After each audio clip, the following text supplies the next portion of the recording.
Hello, Vivir, the news from Channel 1 with an overview of the most important events in the country and the world at this hour. Russia's prosecutors convened today in Moscow to discuss ways and methods to deal with crime. Each hour in our country, 3 murders are committed. Experts of the currency market predict an imminent collapse of the ruble after the government pays its debts to the agrarian, industrial, and defense and fuel energy sectors.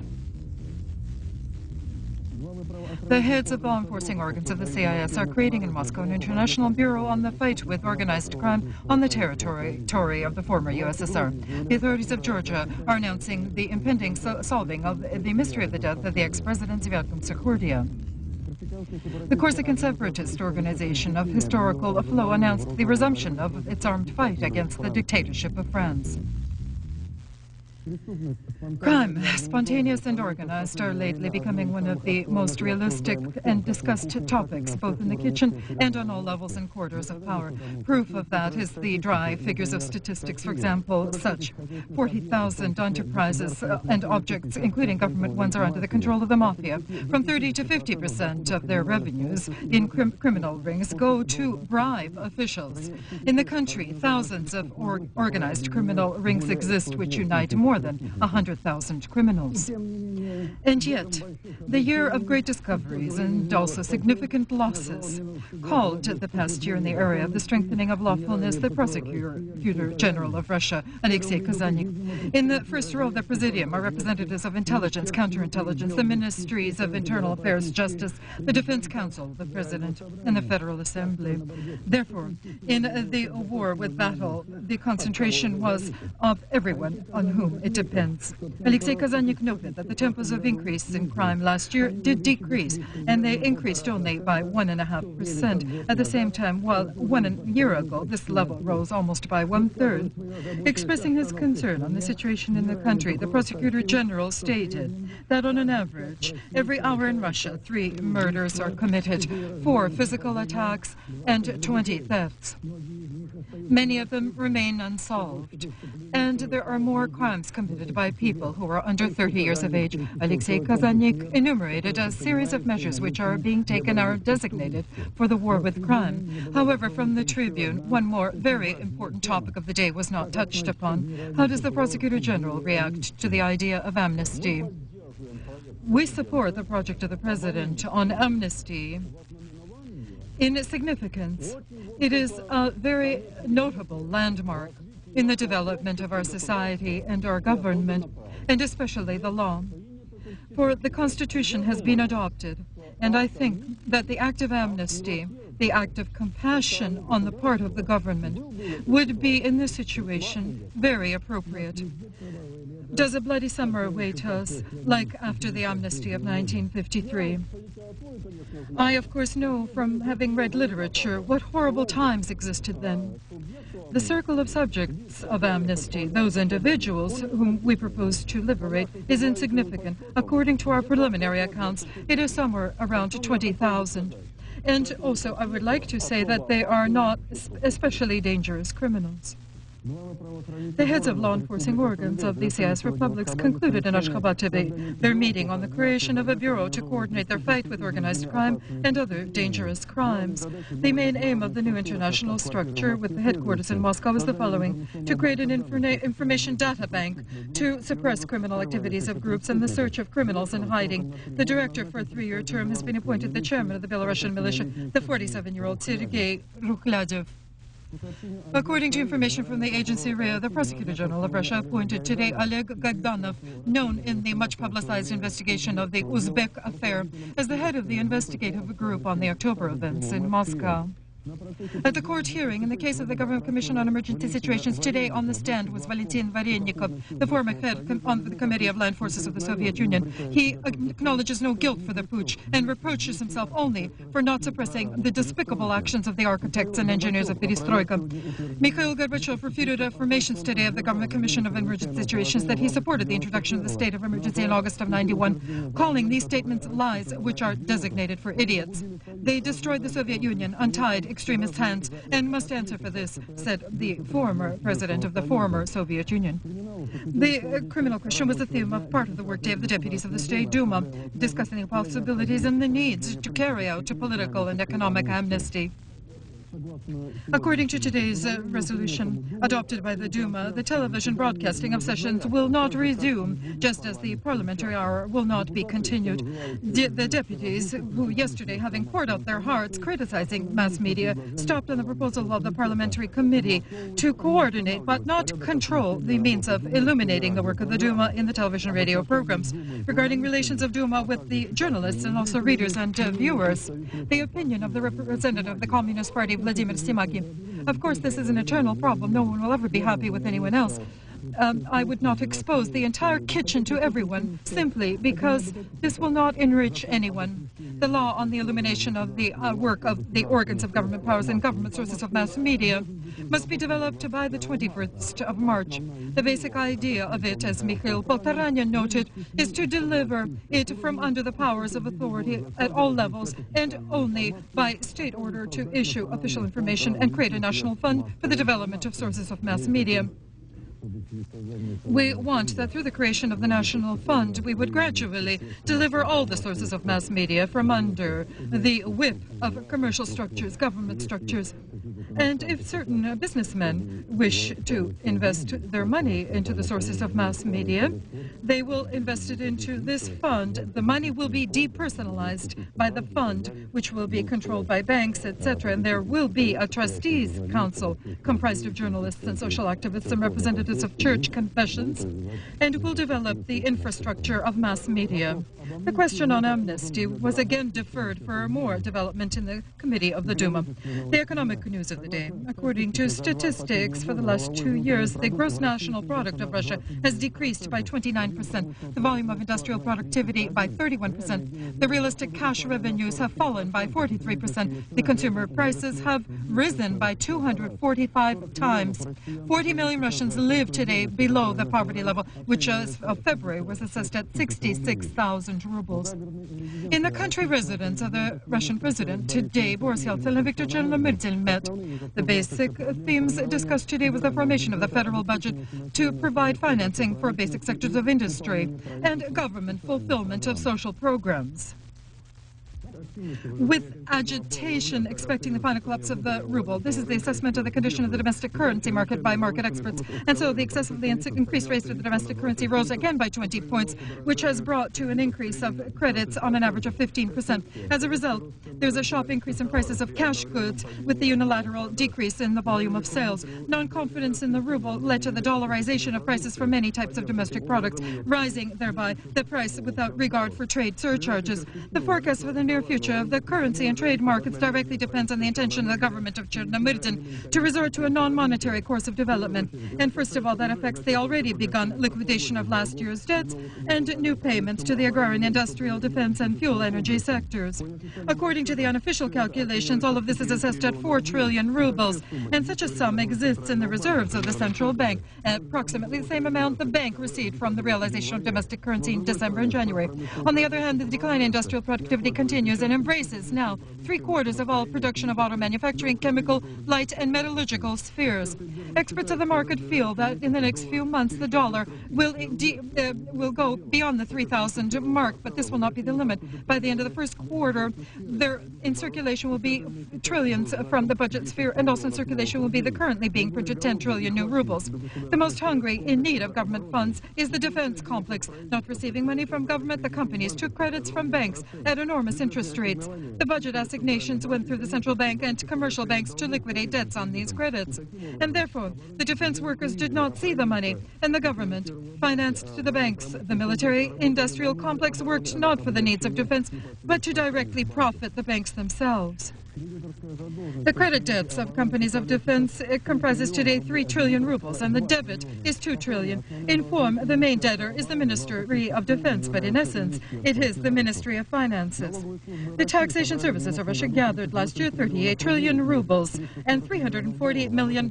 This was stated by Interfox, noting that the major bulk of revenue of the budget system was received because of taxes on profits, which comprises 75% of all revenue. Today, the workers of the largest plants of Tulsk, which are included in the military-industrial sector, managed to regain their spirits. With the return of debts, hope comes to stabilize productivity and establish normal financial activities. One of the oldest Tulsk plants, Stamp, which previously produced cartridges, the most powerful ammunition for artillery systems, Zalpovarnia and Tipograd, fully has restructured itself to produce civilian goods, samovars, electric gas stoves, air pumps, electrical appliances. And here is, in undergoing conversion, they managed to preserve the collective. The plant is again regaining a normal productivity rhythm. Just now, the head of the administration of the Tulsk region signed instructions giving the right to the defense plants of 30% of the daily productivity to spend on immediate needs of the plant. It seems that one of the few but positive examples of domestic industry, and most often remembered as the success of the progressive reforms of government, is the auctioneer society, Lubirets Carpets. But lately, it itself has also begun to feel some discomfort, not because of the overstocking of goods. However, the movement of productions has slowed down somewhat. But since the plant each year increases its volume of productivity, there was reason for concern. Therefore, today the directors of the plant organized a fair, an exhibit, but in fact it was a conference of all its suppliers and representatives of legislative and executive powers of Russia. It was necessary to clarify the accord signed last year. And only during the last months, prices on raw materials increased by 2 times. And if the weavers restrict their profits, trade is unabashed. Therefore, rugs come off the assembly line for 200 or 250,000 rubles, but are sold in stores for 500,000 rubles. Today, our entrepreneurs, our trade, wish to perform a one-time bulk transaction and to rip off, so to speak. We are asking at today's council, saying, trade by increasing your volume, increase your turnover, and everything will be well. And one more purely Russian problem. Moscow has been inundated by Belgian synthetic rugs. The multi-years of accumulations of capitalist markets. They're offered in trade without prepayment. Russians, however, who are oppressed by massive non-payments, can work only with prepayments. This is a trifle, but this trifle has decreased by 3 times the sale of carpets in Moscow alone. The artificial market imbalance demands artificial resolution. At the Congress, demands were heard to increase tariff duty on the imported slipshod work and therefore defend domestic producers. The representative of the Russian Department on the Control over Nuclear Industry, Yuri Vishnevsky, stated today that this sector is in extremely catastrophic condition and realistically threatens the security of the country. The main reason is the violation of safety regulations, constant thefts, obsolete equipment, and low quality of the entire service personnel. The international experts feel the former USSR is one of the most dangerous regions in the world, according to air travel, on row with such countries as Colombia and India. The criteria are extremely simple: the number of hijackings, crashes, accidents, the work of the dispatchers, and the safety of airports. For the majority of residents of the former USSR, the railways are the only remaining accessible price-worthy means of transportation. Railway workers were the last to raise their tariffs and are able, despite the extremely complicated economic conditions, to service thousands of passengers. And more than that, thanks to cargo shipments, last year the sector entered into the government budget 1 trillion rubles, and yet the railway workers need government support, which was the discussion today at the session in the government of Russia. At the meeting with the directors of the MPS, Viktor Chernomyrdin stated that the resolution of the problem of the transport system of the problem he feels to be one of the priority issues of domestic industry. The Minister of Transportation and Communications, Gennady Fedyaev, noted that rail workers are against high tariffs on routes and don't want to live at the expense of their clients. But at the same time, railways are carrying losses from passenger routes. Their number in 1993 was 4.5 trillion rubles. Everywhere in foreign countries, such routes are subsidized by the government, and obviously the time has come for us to resort to world experience. The general director of the plant Shkoda production, Lyubomir Sodok, does not conceal his disappointment. All his agreements with our MPS on the delivery to Russia of Shkoda electric trains are draining away like water into the sand. Last year, he flew almost monthly to Moscow, saw the Prime Minister Chernomyrdin, visited Shokhin, Fyodorov, Fedyaev, and accomplished almost the impossible, convinced our Ministry of Finances to allot for the MPS $10 million, especially for the purchase of 6 already completed a long time ago from Russian orders of electric trains to produce new machines. goods and spare parts to build a repair factory in Yaroslav, and the promised contract, just as previously, still doesn't exist.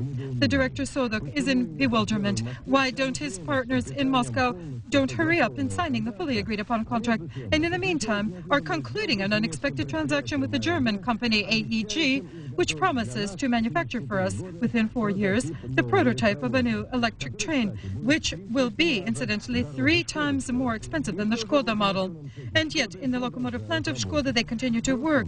In the last, they produced for us hundreds of electric trains annually. They established an excellent reputation for themselves on the expanses of the former USSR, especially since in the development of many of the models, our construction engineers participated, adapting these models to the severe Siberian conditions and the railways of our country. The Minister of Economics, Shokhin, refuted the statement which appeared in the press on the cooling of the West to Russia, stating that Japan, the United States and Western Europe have recognized the fact that Russia needs help, and as well as the republics of the CIS. In the opinion of the Vice Premier, the best avenue for such aid is supplying by the countries of the Group of Seven of credits to the republics of the CIS to support trade with Russia, especially for the payment of energy power sources. In Moscow, there is a delegation of the International Currency Fund. Today, at the talks with the Vice Premier Alexis Kovets, they discussed recommendations of this fund to establish the bank financial systems and also perspectives and strategies of the course of reform. In Madrid, just as in every normal city, the food stores and kiosks are at every corner, at every step. And everywhere, the products are of top freshness. And who is the kind magician who constantly supplies the local trade points? The name is Merca Madrid. This is one of the largest wholesale markets in Europe. The goal of the operations is to provide for the tables of Madrid gifts of the land and the sea within 24 hours from the time of collection or catch. From all places in Spain and abroad, meat, fish, vegetables and fruit are brought in here. The supplier of Madrid leads a nightlife. During these hours, all operations are conducted between the providers and wholesale purchasers. 6 o'clock in the morning, into enormous pavilions, traders burst in of another type. Through bargaining, they acquire the needed goods and immediately deliver them to supermarkets, stores, restaurants, and city markets. All products excel in their high quality, and not only because of the strict sanitary control, simply in the unwritten rules of civilized trade, deceit, machinations are excluded. And if only once you swindle a partner, Merca Madrid will reject you as a partner. The profits are defined by the system of free trade itself, supply and demand. Such centers exist in many Spanish cities, and their network constantly grows. In the meantime, the television viewers would be much more interested to find out that soon we may have similar trade giants, where the Spanish experience will be applied. The city authorities of Kiev and Moscow decided to establish their own wholesale markets. The residents of both capitals will immediately sense the difference in the supply of products. We are ready for work. It's your turn. Among the many problems of the Russian economy, the analysis of the financial condition of companies, their creditability, is not at the end of the list of priorities. Because of critical need for the crediting of a production company, such a type of an analysis will be indispensable. This is affirmed by world experience specifically, and the experience of Europe of the post-war period, the period of the restoration of destroyed economies. Such an analysis is needed, first of all, by the multitude of companies who have finally felt the freedom of market relations, but because of their experience, still cannot implement it. The cooperation of banks and enterprises through such means is possible in the near future and will receive a new impulse. The President of Ukraine stated today in Kiev that the current parliament will not have time to decide the question on the Republic joining the accord on the non-proliferation of nuclear weapons. Leonid Kravchuk emphasized in an interview to the Japanese Osaka that he expects financial aid from the USA for reforms and disarmament in the sum of 600 or 700,000 million American dollars. In the center of the Ukrainian capital, 80 strikers continue a hunger strike from the 9 coal vaults of Donbass. The coal workers are demanding timely salary payments from the government, regularization of mutual accounts with consumers, and the strengthening of Social Security for pensioners. Having elected the first president of their republic, the Crimeans have immersed themselves into a new pre-election campaign. On the 27th of March, they must elect the national deputies of Ukraine and the new structure of the Supreme Soviet of Crimea. More than 10 political parties and social organizations today are collecting signatures which are necessary for the registration of their candidates. Special activities being demonstrated by the bloc Russia, which already has brought into power the president Meshkov, and now naturally he must achieve the fact that the Supreme Soviet must be his support and firmament in the construction of the economic bridge between Crimea and Russia. The elections of the Supreme Soviet in Crimea differ from the elections of the Ukrainian parliament, and first of all in the fact that 14 seats in the Supreme Soviet are guaranteed to Crimean Tartars and 4 more for the representatives of other deported peoples. This is the so-called national quota, against which, incidentally, Yuri Meshkov himself spoke out. But becoming president, he said that the law on elections in Crimea has been adopted, and that means that everyone is obliged to conform to it. In the elections of the Supreme Soviet of Crimea, participating will be the residents of Sevastopol, including the military servicemen if they are citizens of Ukraine and signed as residing in Crimea. The ministers of labor of Ukraine and Poland signed in Warsaw today an accord on a mutual employment program, says the agency Associated Press, emphasizing that in the near future such a document will be agreed upon by Russia and Lithuania. As the correspondent of TASS reports from Tbilisi, the head of the Abkhaz parliament, Arden, proposed to conduct in Sukhumi a work meeting of the heads of the leaders of the republics of Northern Caucasus and Southern Russia for discussion of the problem of the re-establishment in this region of peace, stability and economic cooperation. Obviously, the mystery will soon be solved regarding the death of the ex-president Ziad Gumsakhurdi and the place of his burial. To Tbilisi, headed by the vice president of the Chechnya Republic, Zelimkhan Demir, a delegation which included the advisor, the president of Chechnya, representatives of the Ingushka Movement of Independence and the Sejm National Union of Lithuania, and close relatives and supporters of Gumsakhurdi. The aim of our visit is to transport the body of the deceased president for burial in Grozny, in accordance to the wishes of his family. An autopsy must not be performed according to the instructions of the Georgian authorities. They will fully abide by the demands of the family, and there it has been stated that only a visual examination and transportation of the body are permitted. The Chechnya Georgian delegation left for Western Georgia. We can only hope that this time the witnesses of the death of Ziad Gumsakhurdi will indicate the site of the burial, and experts will clarify the true reasons and circumstances of the death of the ex-president. According to information agencies from Yerevan, the authorities of Armenia have refused today mediation efforts of international organizations in conducting a meeting of experts of the two countries for the regularization in Nagorno-Karabakh. Unsuccessfully completed was in Yurmal the usual round of Russian-Lithuanian talks. The posts of the sides diverged on 2 major issues: the status and rent of radio location station in Skrundia and the status of military pensioners in Latvia. The Patriarch of Moscow and all Russia, Alexei II, called upon everyone not to allow the bombing of the Serbian positions in Sarajevo, which in his opinion can cost enormous human lives and lead to unpredictable military and political repercussions. The understanding of the essence of the Bosnian War is clouded by myths existing in the social consciousness. Some feel that the conflict between the Serbs, Croats and Muslims is of century-old nature. Others feel that this is a religious war. In fact, the Serbs and the Croats, prior to the beginning of the 20th century, coexisted peacefully. Regarding the Bosnian Muslims, then, in the opinion of ethnographers, these are basically Serbs who converted to the Muslim faith during the Ottoman Empire. Therefore, regarding the ancient war, there is no sense in speaking. The conflicts began after the First World War, when these people found themselves in a single country. And this is not a religious war. It is a war for land. Each of the sides in Bosnia is attempting to seize the maximum amount of territory, expelling from them other nations. And therefore, the war continues. The sense of the NATO ultimatum to launch an air attack is to intimidate all those who are at war in Bosnia and force politicians to accept a realistic ceasefire. And therefore, the strategy of intimidation is the last trump card left to the UN, which diligently attempts to stop the war in Bosnia-Herzegovina. In the meantime, the Deputy Minister of Foreign Affairs of the Russian Federation, Vitaly Churkin, met in Belgrade with the President of Serbia, Slobodan Milosevic. During the meeting, they continued discussions of paths to untie the current crisis in Bosnia and the problem of demilitarization of Sarajevo Sarajevo. At the same day, the Russian diplomat left to the Sarajevo suburb of Pale for a meeting with the political and military leaders of the Bosnian Serbs. In the meantime, the General Michael Rose, heading the UN peacekeeping forces in Bosnia, affirms that he will have the last word if the matter comes to the launching of an air attack on the Serb positions. He insists that the mandate which he received in the event of need empowers him to act against any potential violator, be he a Serb, a Muslim, or a Croat. Meanwhile, for the fulfillment of the conditions of the ultimatum by the warring sides, 5 days remains.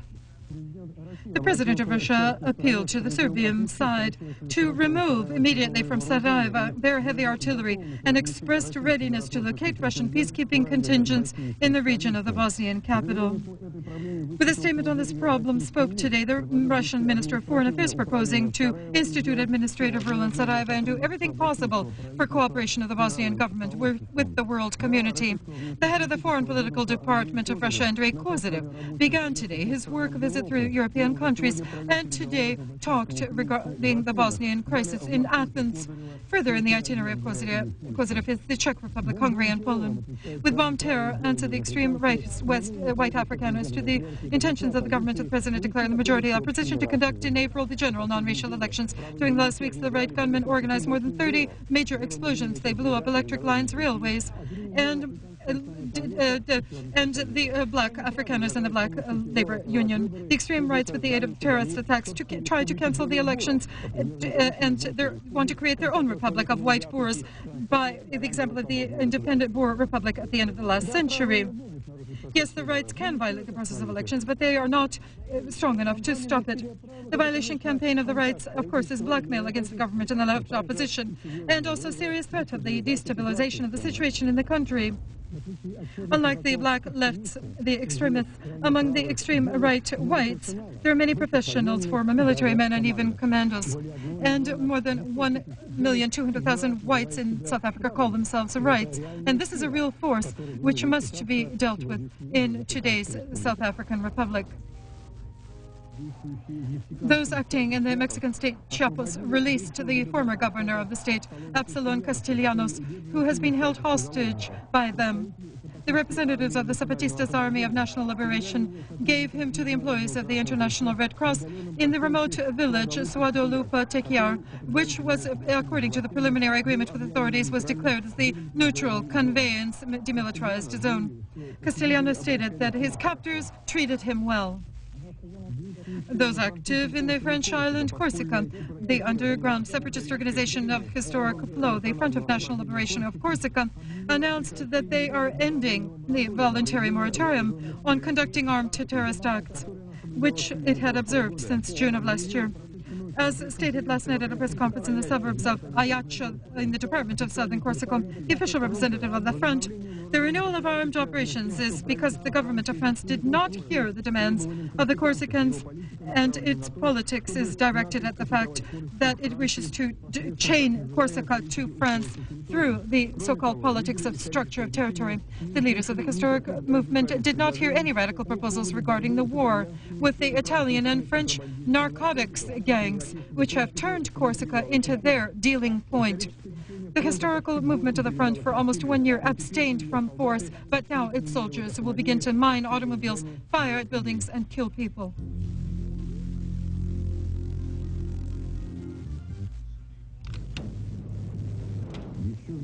It was yet in January of 1944 when the forces of the First and the Second Ukrainian fronts surrounded from the rear the large Korsun-Shevchenko group of adversaries.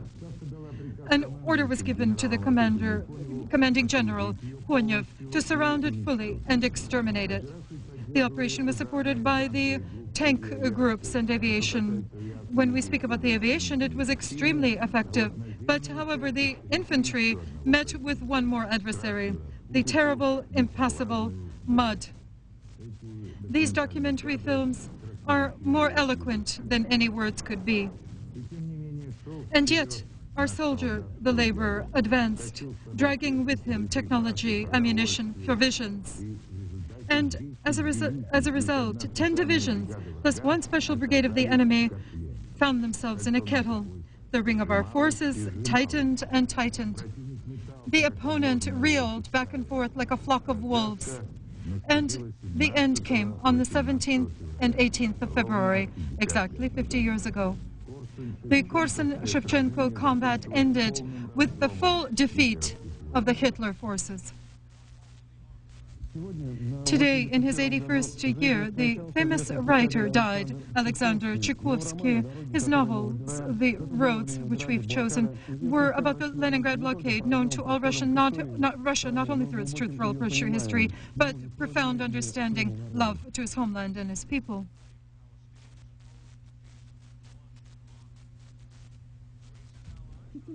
The festival, which opened in Moscow during the entire existence of the Russian theater, has no comparison.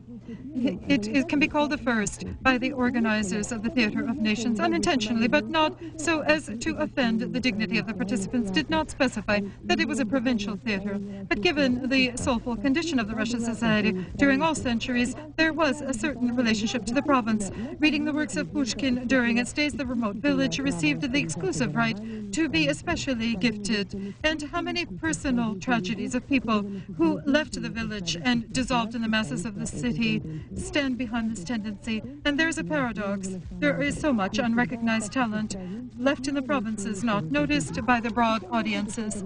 For 62 years, by Moscow, this dramatical theater has existed, and in the 1970s, it received a government award. Its main director, for the first time, received the possibility to show his troupe in the capital.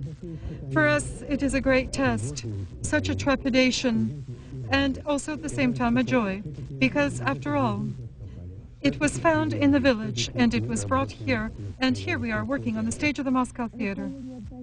A distance from Paris to Magnitogorsk is closer than from Moscow. Therefore, the dramatic theater in the name of Pushkin, the director Khata for rehearsals, can fly in Anya Gerato, but Yelena will be played by the French woman Anne Cillier. Maybe the first festival deserves another description, the Festival of Grandiose Paradox. At this hour, this is all the information which I have. After the advertisements, the Olympic passions, and the weather forecast, I say goodbye to you. All the best. Goodbye.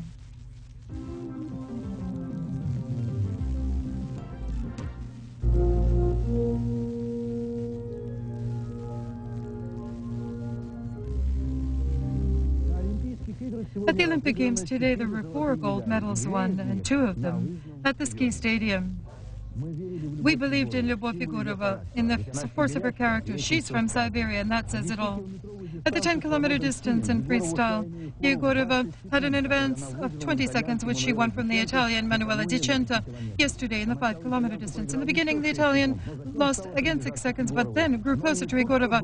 But that's not the way it ended. Our champion was impossible to catch up with. This is the 5th golden Olympic medal for Lyubov Yegorova. Larisa Lazutina is in the 4th, Nina Gaviluk its 5th.